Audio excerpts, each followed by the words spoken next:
최근 국내 증시가 완만하지만 상승 곡선을 그리고 있습니다. 현 시점에서 투자 전략은 어떻게 세워야 하는지 한국투자증권 김성진 차장과 함께 자세한 이야기 나눠보겠습니다. 안녕하십니까? 네, 안녕하십니까? 네. 먼저 지난주에 이제 코스피가 2,490선까지 상승을 하면서 이번 주에 2,500선이 회복이 되는 거 아니냐라는 기대감들을 다들 하셨는데요. 네. 오늘 증시 상황 어땠습니까? 네, 지금 연일 폭염이 좀 지속되고 있습니다. 이제 평소라면 그냥 웃어 넘길 만한 어떤 일도 좀 짜증나는 경우가 많이 있을 겁니다. 이러한 경우가 그 스트레스가 좀 많이 쌓여서 그렇다고 하는데요. 이럴 때일수록 마음의 안정이 좀 필요한 것 같습니다. 그 연초 이후 하락세를 보이던 국내 증시가 7월 중순 이후 저점을 형성하고 반등을 좀 이어가고 있습니다. 약세장에서의 기술적 반등일지 아니면 상승작의 초입일지 상당히 귀추가 주목되고 있는 시기인 것 같은데요. 금일은 9월 FOMC 회의에서 75bp 금리를 인상할 수 있다라는 어떤 우려감 때문에 혼조 장세가 이어져서 마감을 하였습니다. 코스피는 2포인트 상승한 2,493포인트, 코스닥은 0.78포인트 하락한 830포인트로 마감을 하였습니다. 환율은 8.1원 상승한 1,306원으로 마감을 하였습니다. 네, 지금 외국인 투자자들의 매수세가 코스피 지수를 좀 끌어올리고 있는데요. 외국인들이 이 매수로 돌아선 이유를 어떻게 볼 수 있을까요? 네, 최근 외국인들의 매수세가 지속적으로 이어지고 있습니다. 이런 외국인들의 매수세에 힘입어서 국내 증시 역시 지난달 2,290포인트에서 한 달 만에 2,500선까지 올라왔는데요. 최근에 한미 금리 역전하고 환율 급등이라는 어떤 불리한 상황에서도 이러한 외국인의 순매수 때문에 지수가 좀 많이 올라왔다라고 볼 수 있습니다. 네. 이러한 외국인의 순매수 지속은 그 국내 기업의 어떤 양호한 실적 그리고 밸류에이션 매력 그리고 원달러 환율에 대한 고점 인식에 따른 환차익 매매에 대한 기대감도 어느 정도 작용을 한 것 같습니다. 또한 지난 6월 FOMC 회의 이후에 미국 물가지표 정점 통과라든지 미국 금리 인상 속도 완화에 대한 기대감도 전 세계 증시에 좀 선반영되는 모습을 보여주고 있는데요. 국내의 경우 외국인들의 바스켓 매매 효과로 삼성전자나 현대차 같은 실적이 좋은 대형주 위주로 먼저 자금이 유입되고 있다고 할 수 있겠습니다. 네. 그런데 개인 투자자들의 입장은 좀 다른가 봐요. 네, 방금 전에도 말씀드렸듯이 외국인들 같은 경우는 국내 증시의 포지션을 좀 넓혀가고 있는데 개인들의 경우는 매도세가 지속되고 있는 걸로 좀 표시가 되고 있습니다. 주식시장에서 같은 경우는 누군가는 팔아야 누군가는 살 수 있는 어떤 그런 구조이기 때문에 과거의 경우를 살펴보면 개인은 항상 고점 매수, 저점 매도 하는 모습을 보여왔기 때문에 이번에도 그런 모습이 나오는 거 아니냐라고 걱정을 좀 하는 모습인 것 같은데요. 네. 이번에는 좀 다른 모습인 것 같습니다. 지난 6월 지수 하락 시기에 개인들 같은 경우가 좀 무모하다 싶을 정도로 주식을 많이 매수를 했습니다. 어떻게 보면은 지금의 매도세가 이러한 스마트한 개미들의 이익 실현 물량일 수도 있겠다라는 생각이 들 수가 있고요. 또한 이번 같은 경우가 낮아진 주가에서 어떤 신용 물량 역시 증가하는 모습을 보여줬기 때문에 좀 예전과는 다른 어떤 모습이 나오지 않을까 생각할 수 있을 것 같습니다. 네, 어떤 이유가 있었던 간에 이렇게 외국인들이 다시 매수에 나서기 시작을 하면 개인 투자자들도 이제 좀 함께 움직여야 되나 이런 생각을 하실 것 같은데요. 증시가 이제 좀 반등을 한다 이렇게 봐도 될까요? 반등을 한다라고 보시면 될 것 같고요, 일단은요. 그리고 일단 주식시장의 경우는 기업의 펀드멘탈이 가장 중요하니까 그거를 가장 먼저 보겠지만 그래도 심리적인 요인을 좀 무시할 수는 없습니다. 증시 경험에 따르면 무릎에서 사서 가슴 부분에서 팔아라라는 말이 있습니다. 물론 주식이라는 건 바닥에서 사면 좋겠지만 현실적으로 그런 건 좀 어렵게 될 것 같고요.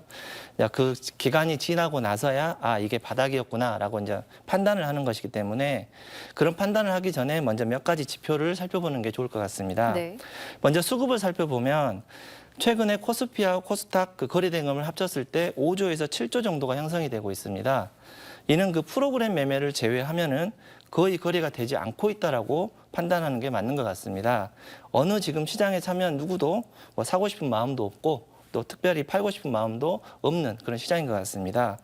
보통의 경우 거래대금의 경우가 12조 정도가 됐을 때 시장이 좀 활발히 움직이기 때문에 그 언저리가 갔을 때 개인들이 한번 참여를 해보는 것도 나쁘지는 않을 것 같고요. 또한 외국인의 움직임을 살펴봤을 때 환율을 많이 보게 되는데 환율의 경우는 1,250원 정도 형성이 되었을 때 외국인의 매수세가 꾸준하게 이제 들어오는 모습을 보여줬기 때문에 그 부분도 한번 체크를 해보시는 것도 괜찮을 것 같습니다. 물론 그 1순위로는 기업의 펀드멘탈이 아까 말씀드렸듯이 중요하기 때문에 기업의 실적이 양호한지 가장 먼저 살펴야 될 것 같고요.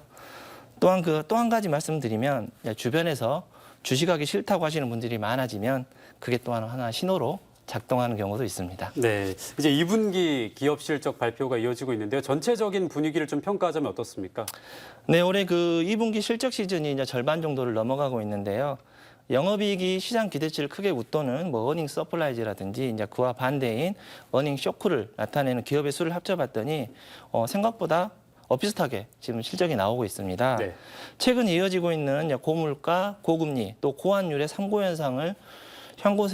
현상으로 이제 경기 침체가 이제 커지고 있는 상황에서 이러한 기업들의 실적은 비교적 선방했다라고 평가를 할 수가 있겠고요.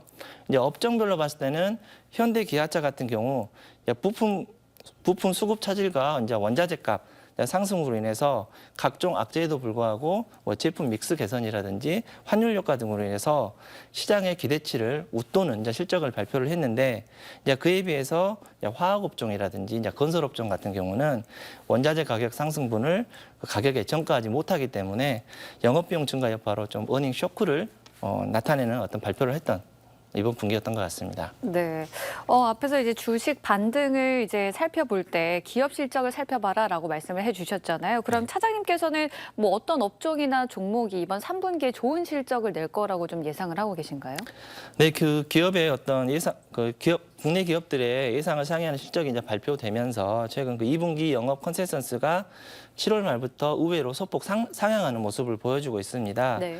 하지만 그 하반기 경기 침체에 대한 우려가 있기 때문에 이제 3분기라든지 4분기 이 컨센서스는 이제 하향 조정으로 되고 있는데요. 전체적인 어떤 상장 기업들의 하반기 이 컨센서스가 하향 조정되고 있는 가운데 유독 그 경기 관련 소비주와 그 산업재 같은 경우가 이 컨센서스가 상향 조정되고 있습니다. 업종별로 보면 경기 소비주에는 자동차 업종, 그리고 산업재의 경우에는 운송이나 상사 업종이 이 컨센서스가 상향 조정되고 있습니다. 또한 현재 코스피 지수 같은 코스피 이 하향을 주도하고 있는 반도체 업종의 경우가 지난 5월 고점을 형성한 이후에 기본적으로 3개월이나 늦으면 6개월 이내에 저점을 형성하는 경우가 많기 때문에 5월에 고점을 형성했다라고 하면 미리 선반영이 됐다라고 했을 때 가격 조정이 어느 정도 반영이 됐기 때문에 추후에 좀 기대되는 업종이 될 수도 있지 않겠냐 예상할 수가 있겠습니다. 네, 자동차, 운송, 상사 이렇게 좀 주목을 해보면 좋을 것 같고요. 네. 이번 주 국내외 증시에 영향을 미칠 만한 주요 변수가 있다면 좀 짚어주시죠. 네, 이번 주에도 그 증시의 방향을 결정한 지표들이 연달아 이제 발표를 앞두고 있습니다. 경제 지표에 따라서 시장의 방향이 결정되고 있기 때문에 꼭 체크를 해두셔야 되는데요. 10일에는 미국 7월 CPI 발표가 예정되어 있습니다. 현재 예상치는 8.9%로 전달 9.1% 대비 낮은 수준을 예상을 하고 있습니다. 네. 6월에 120달러를 좀 넘어섰던 원유 가격이 전월 대비 한 18% 정도 하락한 90달러 선에서 와 있기 때문에 충분히 가능한 수치라고 예상할 수가 있고요. 혹시 그 예상치를 하회하는 수준이 발표가 된다라고 하면 이는 물가의 어떤 피크아웃을 나타내는 지표로 사용될 수가 있기 때문에 시장에 상당한 긍정적인 영향을 미치지 않을까 예상할 수가 있습니다. 또한 11일에는 미국 7월 생산자 물가 지수가 발표할 예정입니다. 현재 예상치로는 10.6%로 전월 11.3% 대비 상승세가 둔화될 것으로 예상을 하고 있습니다. 시장 컨센서스 수준으로만 발표가 되어도 인플레 완화 기대감이 어느 정도 시장에 작용할 것 같고요. 또한 그 이하로 반영이 된다라고 하면 앞서 말씀드렸듯이 시장에 상당한 긍정적인 영향을 미칠 것 같습니다. 또한 그 7월 반등이 컸던 미국 경기 소비재라든지 중소형 실적 발표가 이번 주에 또 예정이 되어 있습니다. 이들 기업들의 실적에 따라서 국내 관련 업종들의 어떤 주가가 등락을 거듭할 수가 있기 때문에 관련 기업들은 꼭 체크를 해두시는 게 맞을 것 같습니다. 네. 그럼 끝으로 이번 주 국내 증시 전망과 함께 투자 전략도 함께 세워주실까요? 네, 이번 주 국내 증시의 경우가 미국과 중국의 갈등, 갈등 고조 그리고 미국의 경제 지표에 대한 시장의 경계감이 극에 달할 것으로 예상을 할 수가 있겠습니다.